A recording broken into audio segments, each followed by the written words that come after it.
अस्सलाम वालेकुम दोस्तों आज हम बात करेंगे कि पेशाब के रास्ते से जो लेसदार कतरे निकलते हैं उस वक्त जब कोई लड़का या कोई आदमी किसी लड़की से बात करता है,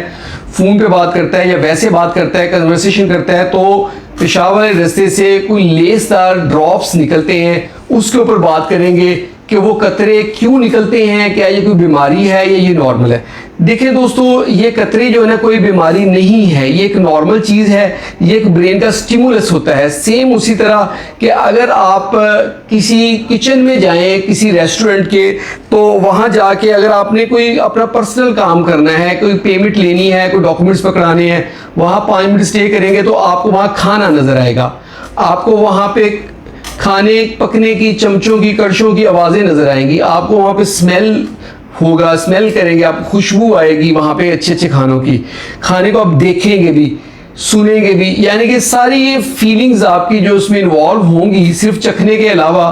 तो आपके मुंह में पानी आ जाएगा ऑटोमेटिकली। इसी तरह ही जब भी कोई लड़का किसी लड़की से बात करता है, चाहे वो नॉर्मल रूटीन के, बहुत से हमारे कॉलेज स्टूडेंट्स हमारे पास आते हैं, वो कहते हैं कि हमने जस्ट जो है ना अपनी क्लास की जो होमवर्क की बात कर रहे हैं या आपने जो असाइनमेंट्स है पढ़ाई की उसकी बात करते हैं तो ड्रॉप्स निकलते हैं। तो हमने पहले चेक कराया था किसी हकीम को, उसने कहा जी ये आपकी हड्डियां जो है ना वो पिघल के खुर के निकल रही हैं। तो दोस्तों एक तो अपने जहन में रखें कि हड्डियों का इस चीज़ के साथ कोई तल्लुक नहीं है, हड्डियां कोई नहीं पिघलती, कोई नहीं खुरती, और ये हड्डियां पिघल नहीं रही होती, ये नॉर्मल चीज़ है, इससे कोई बीमारी नहीं है, ये नॉर्मल स्टिमुलस है। अगर तो इसके अलावा भी कतरे निकलते रहते हैं फिर बीमारी है, लेकिन अगर सिर्फ इस वजह से निकलते और कतरे कभी नहीं निकलते, सिर्फ इस वजह से या पेशाब करने के बाद एंड पे कुछ थोड़े बहुत लेसदार कतरे निकलते हैं, इसके अलावा नहीं निकलते, तो ये एक नॉर्मल चीज़ है, ये कोई बीमारी नहीं है, इसकी किसी ट्रीटमेंट की ज़रूरत नहीं होती, ये खुद ही टाइम के साथ साथ सेटल हो जाते हैं, कम हो जाते हैं या निकलते रहते हैं।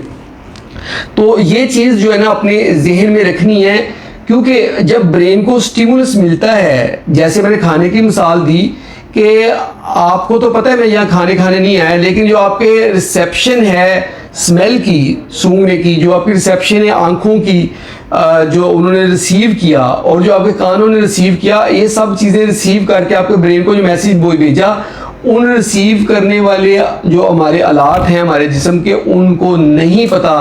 कि ये खाने के लिए बंदा आया है या अपने किसी और काम के लिए है। सेम इसी तरह जब भी कोई किसी से बात कर रहा होता है, कोई लड़का किसी फीमेल के साथ, किसी लड़की से, तो उसके जो कानों की, उसकी आंखों की देख के बात कर रहा है, उसकी जो परसेप्शन है उसके साथ ऑटोमेटिकली ब्रेन से स्टिमुलस मिलता है, और ये सिक्रीशंस होती है नॉर्मली, वो नॉर्मल सिक्रीशंस ही होती हैं, उसको मज़ी कहते हैं उर्दू में, ये एक नॉर्मल चीज़ है, कोई बीमारी नहीं है।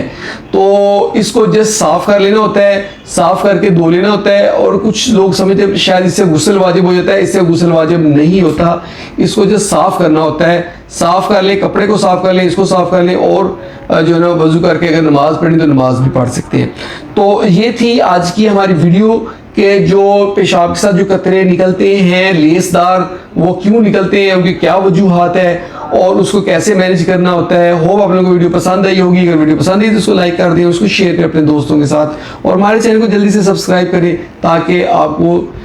हेल्थ से रिलेटेड अच्छी अच्छी वीडियोज़ मिलती रहें। बहुत बहुत शुक्रिया।